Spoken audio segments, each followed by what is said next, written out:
हाँ जी, तो कुछ बच्चों के CUET थोड़े बहुत स्लॉट 1 स्लॉट 2 हो चुके हैं एंड काफी बच्चों के CUET काफी सारे स्लॉट 1 स्लॉट 2 या दोनों रहते हैं। तो here in this video will discuss कि मॉक्स होते क्या है, मॉक्स करने क्यों, मॉक्स करने से हमारा फायदा क्या है एंड लास्ट मोमेंट पे मॉक्स कितने ज्यादा वैल्यूएबल प्रूफ हो सकते हैं। तो let's start without any further do and मैं बताऊंगा कुछ मजेदार सी बात है जो शायद तुमने सोची भी ना। तो let's begin.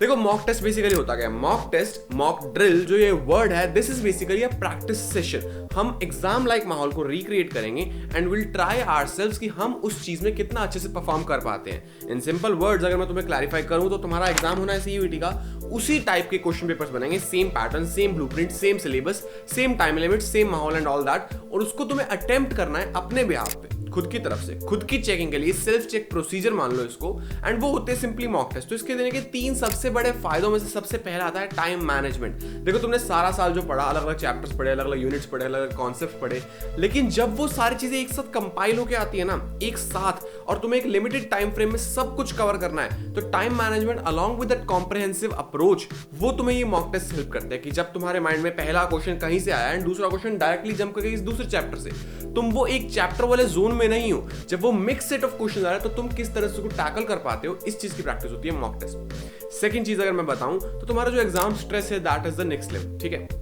That is of the next level. मतलब जब तुम एग्जाम के सेंटर में बैठे होते हो, तुम्हारे आसपास बहुत से बच्चे टेस्ट दे रहे हैं और तुम ऑनलाइन टेस्ट दे रहे हो, अब ये नई फीलिंग है तुम्हारे लिए, तो इसके लिए तुम्हें होती है नर्वसनेस। तुम्हें सब कुछ आने के बावजूद भी तुम्हारे हल्के हल्के हाथ कांपते हैं, पैर कांपते हैं, पसीना आता है और हल्का कहीं ना कहीं लगता है यार मैं गलत तो नहीं कर रहा, what if I might just lose it at this moment, and कुछ खराब हो गया तो, एंड अगर मैं ना कर पाया ढंग से तो, अगर मेरी सारी तैयारी ढंग से ना इंप्लीमेंट हो पाई तो, एंड मैं अपने आप को प्रूव ना कर पाया तो, ये तो वाले क्वेश्चंस बहुत से दिमाग में आते हैं, तुम स्ट्रेस में आ जाते हो और तुम अपनी उस एंजाइटी के चक्कर में अपनी परफॉर्मेंस को किल कर देते हो। अगर सिंपल शब्दों में मैं बताऊं तो mock test are the solution, क्योंकि तुम उस माहौल को, उस फेज को काफी बार पहले फेस कर चुके हो।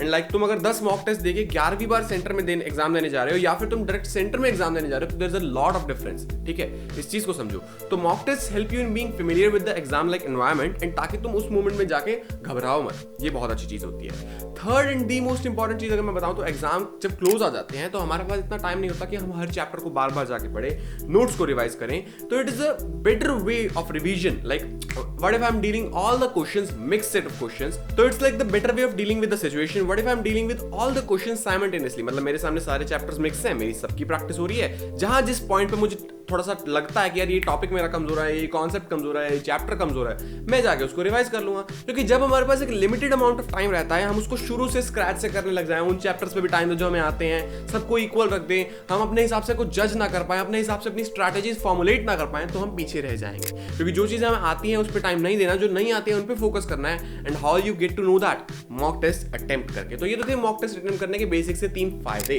अब I am letting you know कि एडुकैप्टन की ऐप पर अब ये कोई टाइम नहीं है कोर्स परचेज करने का, like it's almost very late. हाँ, अगर तुम स्पेसिफिक कुछ एक सेगमेंट का कोर्स ले रहे हो, that's a different case, but proper full fledge course लेने का टाइम नहीं है, जस्ट बिकॉज तुम इसको इतने कम अमाउंट ऑफ टाइम में कंप्लीट नहीं कर पाओगे। तो we are providing mock test हमारे ऐप पे, तुम जाके चेकआउट कर सकते हो, लिंक डिस्क्रिप्शन में मिल जाएगा। यहाँ तुम्हारे सामने कुछ एसेट्स वगैरह भी आ रहे होंगे जो तुम्हें डिस्प्ले करेंगे कि how they look like.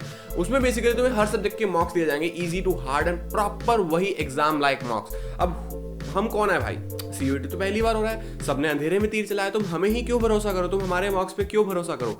We have some testimonials, जिन भी बच्चों के टेस्ट हो चुके हैं, जिन भी बच्चों ने CUET दिया है, जिन भी बच्चों ने हमारे मार्क्स एक्सपीरियंस किए थे, उनके टेस्टिमोनियल्स यहाँ आ रहे हैं, तुम जाके देख सकते हो।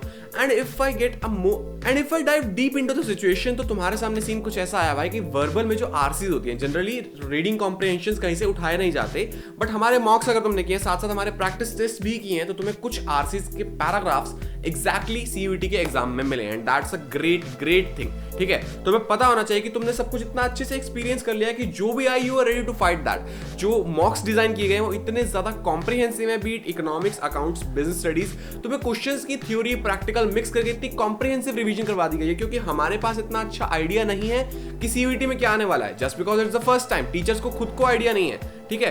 तो comprehensive revision is the best solution possible, ताकि तुम इतना पावर पैक्ड होके जाओ कि वहां जो भी आए तुम कर पाओ। क्योंकि एट द एंड पेपर मुश्किल नहीं आता, पेपर ट्रिकी आता है। पेपर तुम्हें चेक करने वाला आता है कि तुम्हारे कॉन्सेप्ट्स किस हद तक क्लियर हैं। तो अगर तुमने उन चीजों की प्रैक्टिस कर रखी होगी तो you will not be nervous at that point of time, ठीक है। तो इसीलिए हमारे जो मॉक्स है they are well research, they are comprehensive and they are made by experience teachers. तो तुम्हें डाउट करने की कोई जरूरत नहीं है, तुम जाओ देखो, अपना एक्सपीरियंस लो एंड उसके बाद बताना लगा कैसा। और जो एग्जाम में चीजें उठ के आएंगी तुम्हें बहुत अच्छा लगेगा। क्योंकि when you are going through our mocks तुम्हें बहुत से मॉक्स मिलेंगे। इट्स नॉट जस्ट लाइक तुम्हें एक लीक पेपर मिल गया और तुमने वही किया और वही आ गया। तुम्हें 10 मॉक्स मिलेंगे हर सब्जेक्ट के, या मे बी उससे भी ज्यादा है कुछ सब्जेक्ट्स के। तो तुम्हें उनकी प्रैक्टिस करनी होगी, उसका एक्सपीरियंस लेना होगा। तो इट्स लाइक काफी सारे पेपर्स जो अपने आप में थोड़े अलग हैं। तुम 10 पेपर करोगे, तुम्हारा माइंड इस होराइजन तक खुल जाएगा कि तुम्हारा जो एक CUET का फाइनल पेपर आएगा तुम्हें वो आता ही होगा। इट्स जस्ट बिकॉज कि लाइक अगर मैं इंग्लिश की बात करूं, वर्बल की बात करूं, तो वहां पे वोकैब के क्वेश्चंस कुछ एग्जैक्टली उठ के आ चुके थे। क्योंकि वोकैब एक हद तक तुम्हारे लेवल पे जाके एग्जॉस्टिव है, एक हद तक, मैं ये नहीं कह रहा पूरी एग्जॉस्टिव है, बट हाँ up to a situation, up to until a mark वो है। तो तुम्हें इतना प्रैक्टिस करवा दिया गया है कि कुछ कुछ क्वेश्चन तुम्हें मिल ही जाएंगे। और अगर तुम चॉइस का ढंग से फायदा उठाते हो तो you will be able to attempt the best, ठीक है। अगर मैं अकाउंट्स बेस्ड की बात करूं तो कुछ value based questions exactly copy होकर आए थे। और वैल्यू बेस्ड क्वेश्चन का तुम्हें पता है बैंक लिमिटेड सा ही होता है, एंड उसके अंदर भी अगर तुमने एक्सटेंसिव प्रैक्टिस कर ली तो तुम्हें कोई दिक्कत नहीं आएगी। तो ऑल आई मीन टू से इज कि मॉक्स में एक पेपर नहीं है जो तुमने किया और वो लीक पेपर है वही आ जाएगा। उसके अंदर काफी वैरायटी है, एंड वो सारी वैरायटी जब तुम कर लोगे पूरी, तब तुम जाके अपना मॉक दोगे, अपना फाइनल पेपर दोगे, तो तुम्हारे लिए काफी आसान होगा। तो थैंक यू सो मच। इस वीडियो को यहीं एंड करते हैं। मेजर पर्पस वाज कि तुम मॉक्स की वैल्यू रियलाइज करो, तुम मॉक्स देना स्टार्ट करो, मॉक्स के थ्रू रिवीजन स्टार्ट करो, एंड दैट्स इट भाई। Thank you so much. जो भी अच्छा बुरा लगे, जो भी डाउट नीचे कमेंट कर देना, एंड जो भी दिक्कत लगे बता देना। Thank you.